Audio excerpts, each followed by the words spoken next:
Hi అండి, నేను మీ Chandrika. Welcome back to Ask Wonders. ఈరోజు వీడియోలో టేస్టీగా ప్రాన్స్ ఫ్రై రెసిపీని చూపించబోతున్నానండి.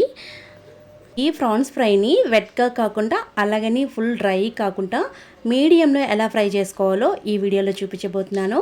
చాలా బాగుంటుంది. ఒకసారి నేను చేసే పద్ధతిలో ఒకసారి చూసి ట్రై చేయండి. ముందుగా మనం ఇక్కడ 1/2 kg వరకు రొయ్యలను తీసుకొని నీట్గా పసుపు ఉప్పు వేసి ఉడికించుకొని తీసుకోవాలండి. ఒక ప్యాన్ తీసుకోండి. ప్యాన్ తీసుకొని 3 లేదా 4 టేబుల్ స్పూన్ వరకు ఆయిల్ వేయండి. ఆయిల్ బాగా హీట్ ఎక్కిన తర్వాత రొయ్యలన్నీ వేసేసి ఆయిల్లో ఒక 10 నిమిషాల పాటైనా మనం వేయించుకోవాలి.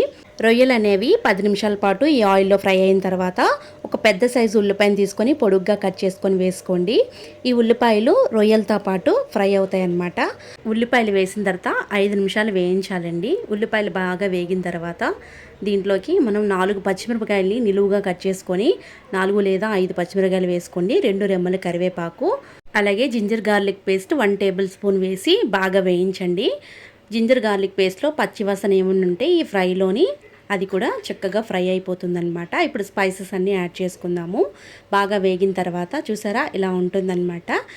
ఇప్పుడు స్పైసెస్ని కారానికి తగ్గట్టు 1 టేబుల్ స్పూన్ చిల్లీ పౌడర్, అలాగే 1/2 టీ స్పూన్ వరకు ఉప్పు వేసుకోండి. రొయ్యల్లో కొంచెం ఉప్పు శాతం ఉంటుంది కాబట్టి ఉప్పు తక్కువగా వేసుకోవాలన్నమాట. తర్వాత 1/2 టీ స్పూన్ వరకు జీలకర్ర పొడి, 1/2 టీ స్పూన్ ధనియా powder, 1/2 teaspoon garam masala powder వేసుకొని ఈ స్పైసెస్ అన్నీ కూడా లో మీడియంలో పెట్టి ఫ్రై చేయాలన్నమాట.